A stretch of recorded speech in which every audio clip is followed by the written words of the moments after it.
Opportunity. Yes.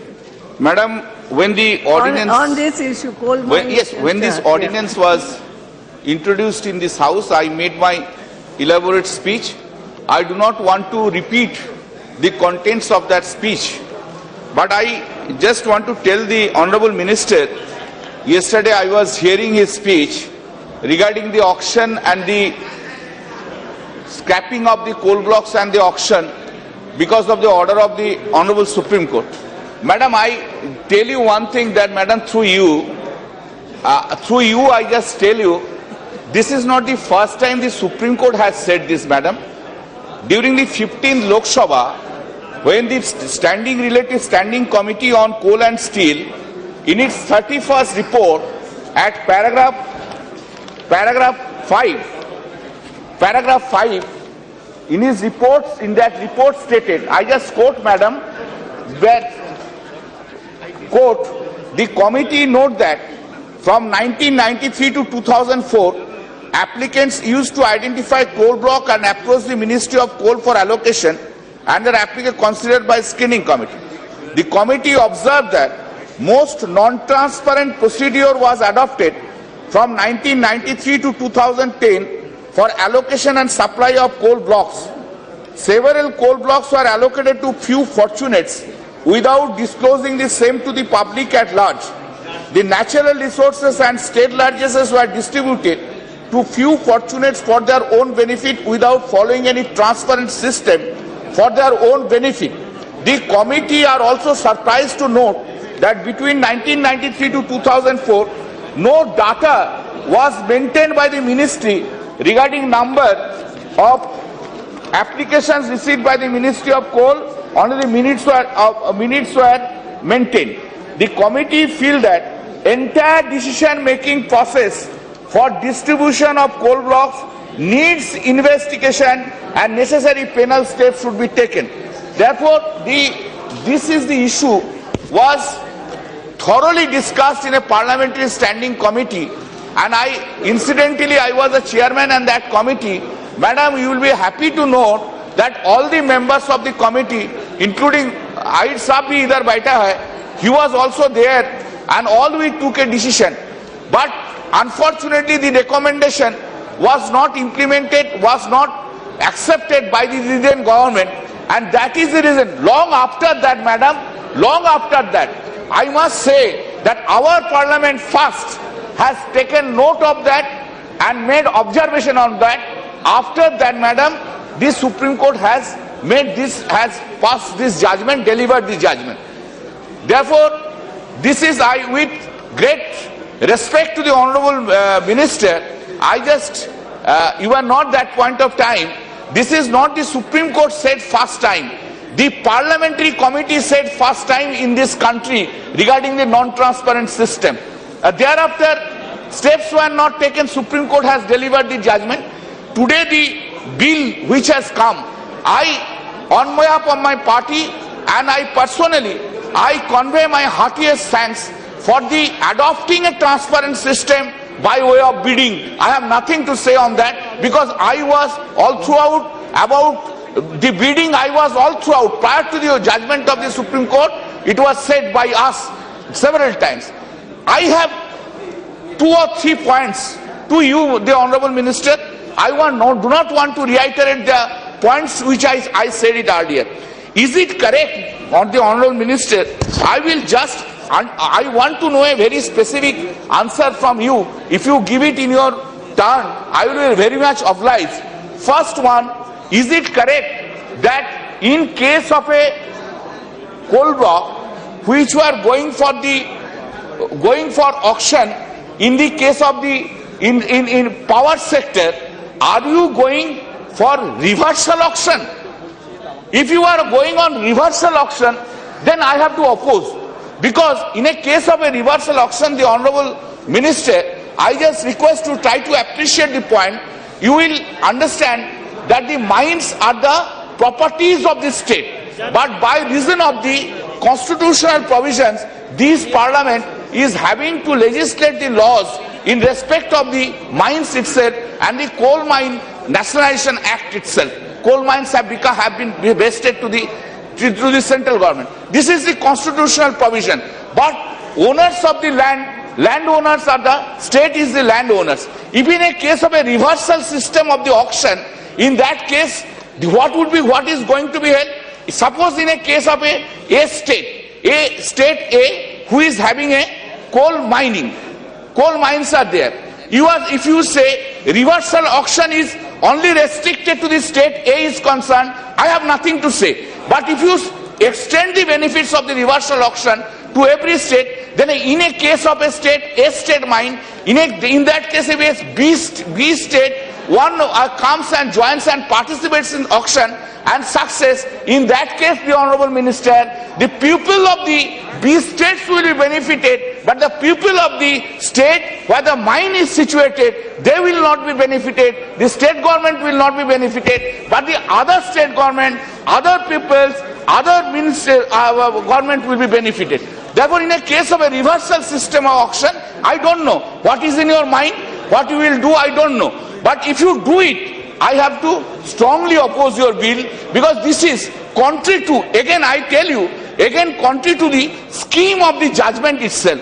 Scheme of the judgment is to auction, bid it, take more revenue. And if you read, if you make an study on the entire subject, from the beginning of, from the very inception, when the auction system was not there, for the powers, the coal mines were given without having any revenue, not a single government did receive revenue so far 1993 to 2010 is concerned. But these private organizations, they have made their profit. These benefits which have been given, financial benefits, that have not been passed on to the people at large. People at large have not benefited. Consumers have not benefited. Benefits had gone to only the industries. Therefore, if you want to give the reversal system of the auction, if the state is concerned, ultimately the mines belongs to the state, madam.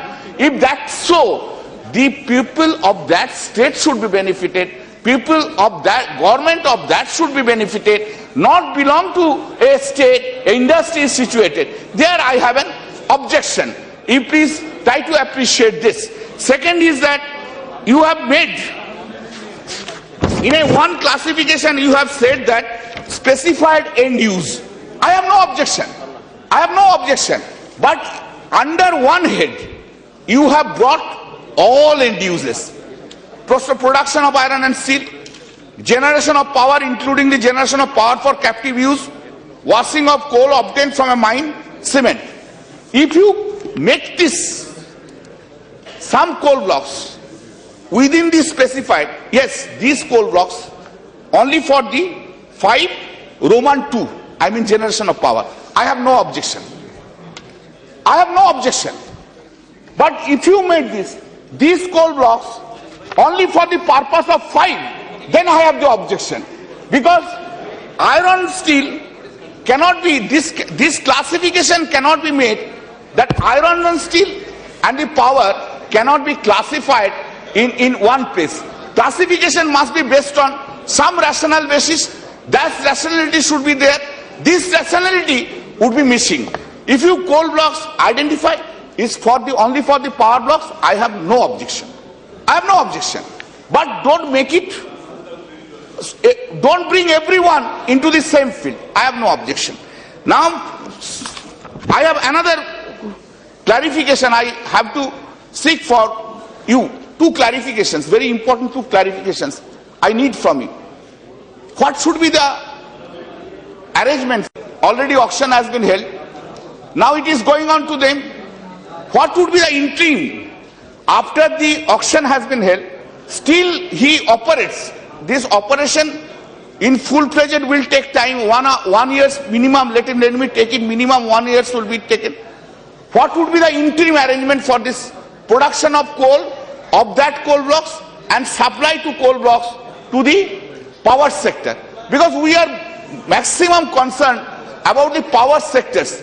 Indian coals which are there, maximum it is being used in the power sector itself. 80% are being used in the power sector itself.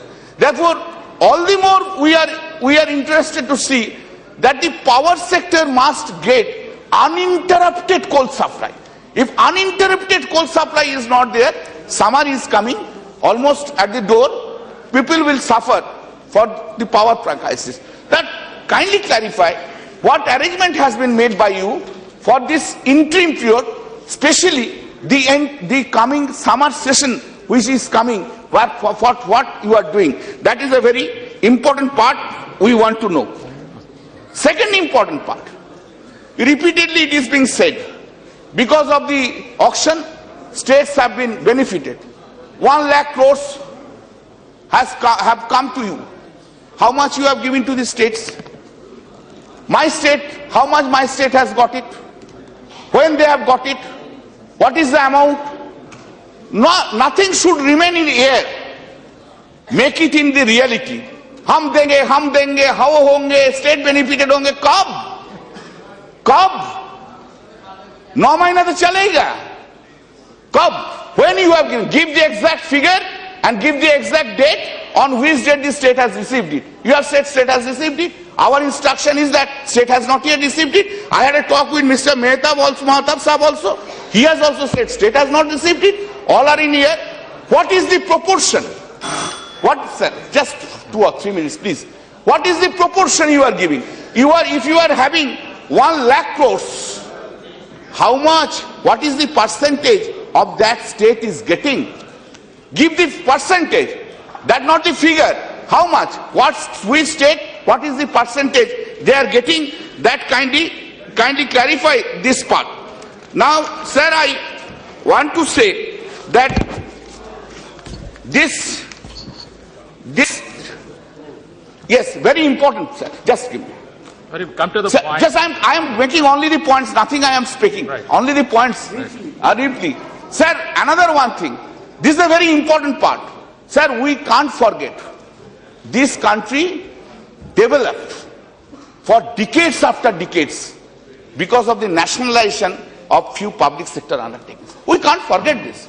We can't forget the role of the coal industries for development of this country. We can't forget the role of the Steel Authority of India and other public sector industries of the steel industries for growing up of this country. So we can't forget it. We may love today, whatever the atmosphere, we may have an affection for the corporate, we have more affection for the privatization, we are having more. I can't be treated as an intellectual unless I support the FDI and bring FDI in the country. I can't be treated as an intellectual. That has come. I can't be a very popular administrator. I can't unless I bring FDI from the foreign country. But the basic thing is this. Sir, two important parts is a very important in our countries for growing up. That is at the time of the Indiraji, nationalization of coal and nationalization of bank. This country has grown up on that basis. This is a skeleton of our development of the industry in our country. How? My question is, how the public sector undertakings like steel industry, Steel Authority of India Limited and other PSUs can compete with the private competitor. How can we expect that? It cannot be expected because no financial commission is applicable to them, no compulsion is there, no statutory things are there. No accountability of the other companies are there, but they are having the accountability to this parliament is concerned. So far, therefore, make a legislative scheme. I will request, Honorable Minister, I will request to you, make a legislative scheme. By that scheme, you give priorities to the PSUs, public sector undertakings of our country to compete in the bidding process itself. Thank you, sir, for giving me extended time.